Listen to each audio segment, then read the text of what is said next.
7h21, estamos falando, jornalista Beto Almeida, de R$ 1 bilhão que entram no orçamento da União de 2020 para o estado do Ceará. Claro, esse dinheiro, parte desse dinheiro é fictícia. Pelo menos 375 milhões de reais que são oriundos das emendas apresentadas pelos deputados federais e senadores, as chamadas emendas individuais e impositivas, esse dinheiro é real e vem para os municípios do Ceará. Outros 248 milhões de reais, que são das emendas impositivas da bancada, também esse dinheiro virá. E o governador Camilo Santana quer metade dessa grana. Esse é o nó que precisa ser desfeito na reunião dessa terça-feira em Brasília. Beto Almeida, a análise política com credibilidade e isenção. A expectativa para essa reunião, Luciano, é grande porque, primeiro, o governador precisa acalmar a própria base aliada. Lembrando que este problema, os questionamentos que existem em relação à ida do dinheiro, a metade do dinheiro que é pretendido pelo governador Camilo Santana, que são os 248 milhões, então ele quer metade para as emendas coletivas, ou seja, para destinar para aqueles projetos que o Estado considera prioritários na área de saúde e segurança. Essa divisão começou na sua base aliada, a partir do questionamento feito pelo deputado AJ Albuquerque, que vocalizou, na realidade, a insatisfação, ele deu voz à insatisfação dos demais com relação ao emprego desses recursos. O que os deputados querem, na realidade, eu acho que é uma proximidade maior, é um diálogo maior com o governador Camilo Santana para definir de vez... Carinho. Você disse bem. Carinho e atenção. Eles querem carinho e querem atenção, mas principalmente, Luciano, de forma concreta, eles querem resolver algumas insatisfações que eles têm com relação ao atendimento de demandas deles em obras para as suas bases. Então, a ida do governador Camilo Santana, como está previsto para essa reunião de terça-feira, tem esse propósito. E tem também, Luciano, eu acredito que essa reunião, ela deva ter, pelo menos aí, a totalidade mesmo dos 22 deputados federais e dos 3 senadores, porque promete ser uma reunião daquelas 2 anteriores que foram problemáticas, essa para selar de vez o acordo. São 7h23, além dessa agenda no Congresso Nacional, Beto Almeida, que mexe com os interesses do Ceará, nós temos também a expectativa sobre a votação nesta semana, em segundo turno, do projeto de reforma previdenciária. É um assunto que interessa a todos os trabalhadores. Carlos Alberto. Os trabalhadores e servidores públicos devem ficar atentos. Nesta semana, a reforma da Previdência entra numa semana decisiva.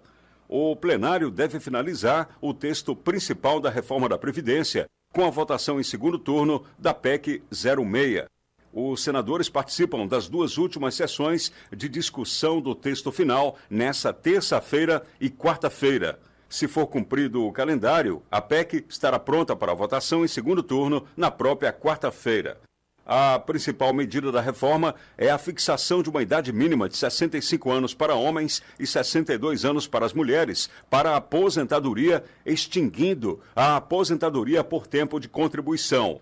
O texto também estabelece o valor da aposentadoria a partir da média de todos os salários, em vez de permitir a exclusão das 20% menores contribuições. Eleva alíquotas de contribuição para quem ganha acima do teto do INSS, hoje em R$ 5.839, e estabelece regras de transição para os trabalhadores em atividade. As normas que constam na PEC 06 dizem respeito diretamente aos trabalhadores da iniciativa privada. Mas para os trabalhadores públicos estaduais e municipais, a agenda do Senado tem o primeiro debate, nesta semana, sobre a chamada PEC paralela. Essa proposta de emenda à Constituição amplia regras da reforma previdenciária para os servidores estaduais e municipais. Com informações do Ceará Agora para o Jornal Alerta Geral, Carlos Alberto.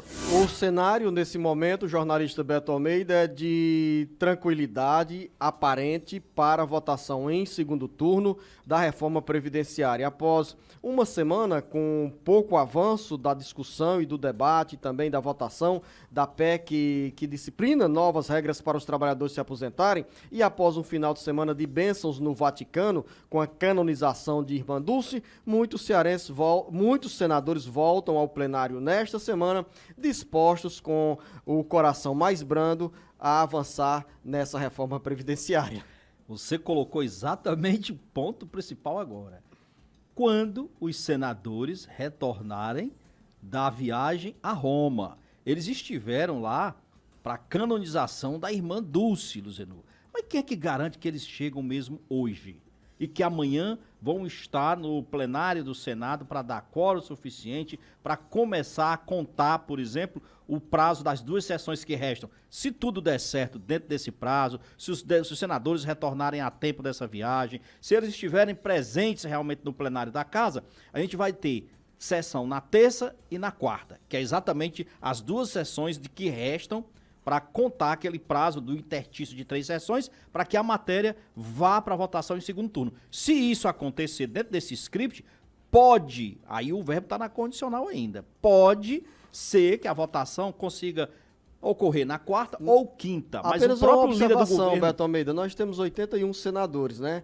13 ou 14 estiveram nessa caravana a Roma. Então, diante desse número, é provável que nós tenhamos pelo menos 65 senadores no plenário para acompanhamento da discussão. Mas pra a você, pauta é ouvinte, conduzida pelo internauta, presidente. Para você, ouvinte internauta, antes dessa votação em segundo turno, são 3 sessões em discussão. A primeira sessão aconteceu Isso. na sexta-feira, as outras 2 sessões, uma está marcada para amanhã, terça, e a outra, quarta-feira, quando certamente o plenário estará com casa cheia, com todos os senadores abençoados pela Santa Dulce. Pois é, a expectativa pode ser que se confirme, o próprio Senado, né, a assessoria do Senado divulgou isso e tal, mas o presidente do Senado ainda está nessa viagem ainda. Pode ser que retorne hoje, agora vai chegar, Zedor, com muitos questionamentos, mas o fato é, a própria liderança do governo, do PSL lá no Senado, que é o senador Major Olímpio, ele, por exemplo, trabalha com a expectativa de que a votação mesmo em plenário só ocorra no dia 22. Quando você fala sobre explicações, por exemplo, essa cobrança que está sendo feita para os senadores falarem como gastaram o dinheiro, de onde veio o dinheiro para viagem e diárias? Não, e a gente vai entrar nesse assunto, mas antes, até para a gente encerrar essa questão da expectativa em relação a esta semana, que de fato ela é real, porque são 2 sessões, como você bem disse, que podem ocorrer na terça e na quarta, e já na quarta colocar em votação. Tem, para além dessa questão da viagem a Roma, tem o fato de que ainda há no Senado uma insatisfação grande com relação, principalmente vindo da oposição, a tentar empurrar ainda algumas medidas, algumas decisões que eles não estão satisfeitos nessa discussão. Então, é todo o cenário que o governo tem, que ele trabalha na perspectiva pior, logicamente, de só votar isso no dia 22. Agora, com relação ao Senado, vai ser agora para o intervalo e a gente volta para falar da cobrança que existe para os senadores, para deputados federais, inclusive um deputado aqui do estado do Ceará, o Célio Studat, que viajou no trem da alegria com tudo pago para a colonização da irmã Dulce.